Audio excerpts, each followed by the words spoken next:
A few weeks ago, it was announced that Nigeria would now be running a 12-year basic education model, and there's been a lot of discussion around whether this policy is a good one or a bad one. However, as a development practitioner, I am forced to look at this from an entirely different angle. Because to be honest, I do not think the discussion should be whether it's a good policy or a bad one, but rather whether Nigeria has the capacity to properly implement this policy. Now, let me explain what this means. The federal government is proposing to merge junior secondary school and senior secondary school into one continuous 12-year basic education system. And I do not think that the thinking behind this is unreasonable. In fact, I think it is perfectly reasonable. Why? Many countries operate integrated K-12 systems, and research does suggest that reducing transition points can help improve retention rates, and children are less likely to drop out when there isn't a natural exit point in the system. On paper, it also reduces duplicated administration between GSS and SS and could make the education system become more efficient. So again, I do not think the idea is a flawed one. But here's where I get skeptical.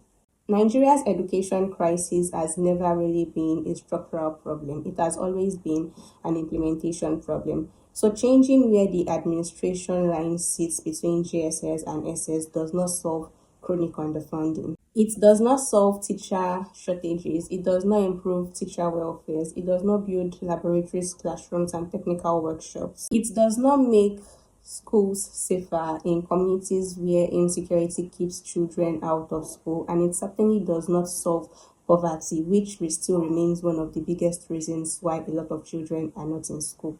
As development practitioners, we often talk about the difference between changing structures and strengthening systems. What this reform does is that it changes the structures, but I have not yet seen enough evidence to prove that it strengthens the system in any way. So before we celebrate this transformative reform, there are a few things the people would love to see. We want to see a fully costed implementation plan. We want to see how many teachers will be recruited, where will they come from, and how will they be trained. We want to see an infrastructure audit showing the condition of schools across the country. We want to see a state-by-state implementation plan, because education in Nigeria is not delivered by the federal government alone. The state governments also play an enormous role. And most importantly, we want to see a monitoring framework.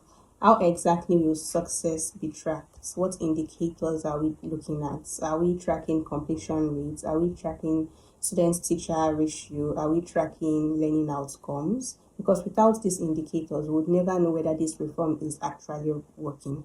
Again, I am not saying the policy is a bad one. In fact, I think the idea is very defensible.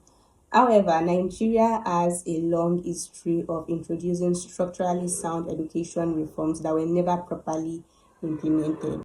I mean, the original 6334 system had a very strong vision for vocational education, but the laboratories were never equipped, the workshops were never built, and the teachers were never fully supported. So you see, that vision is not the problem here, implementation is the problem.